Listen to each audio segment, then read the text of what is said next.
Hello and welcome back to Knits and Bolts Costume Design. If you're new here, I'm Rebecca. So our adventure this time is going to be a little TLC to my ironing board. I did discover that it did need a little TLC during the setting up of my sewing room. So come on, let's see how it turns out. I thought I'd show you before. So my little ironing board is long overdue for a makeover. So let's get her broken down and get this process started. So here's the back side of my board.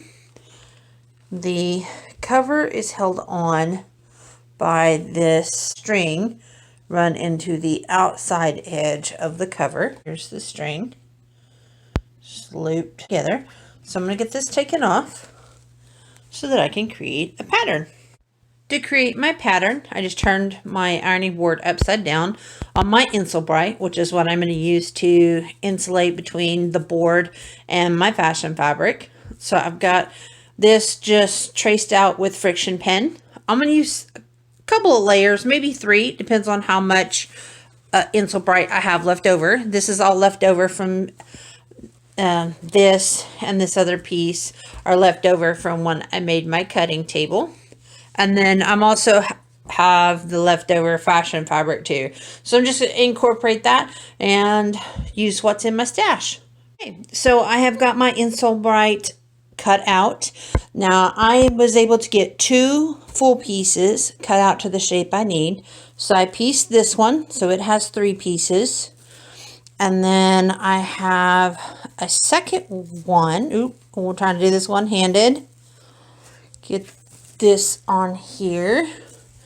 So this is my this is my 3rd layer, but it is my 2nd one that I had to piece. And then there's my other one, and it is a full piece.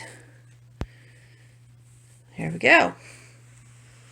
So now with those, so I have a full one on the bottom, 2 pieced ones in the middle, and then a full one on the top.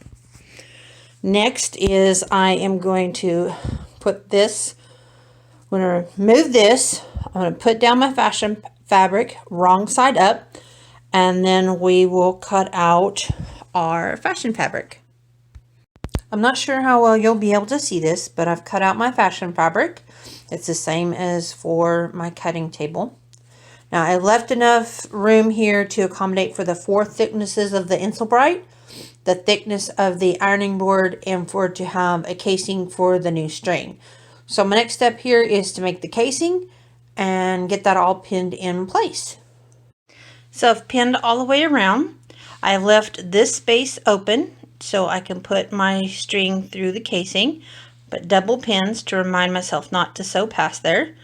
And then once I get the string in there, I can hand sew this closed a little bit for wiggle room. So I just want plenty of room to work with there. And so let's get this sewed. All right, so I've strung my string through my casing.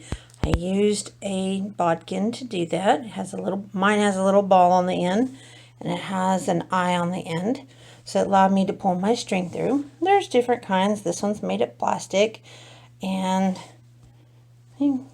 different size. And I have some of these plastic ones in different size widths. So they're all come in all shapes and sizes. There are some historical ones made out of bone or wood. So it just depends on what your preference is. So now let's get this fitted and cinched up. So here's everything stacked up. My string is ready to go.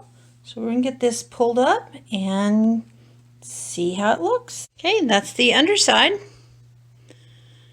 I'm liking the way she looks.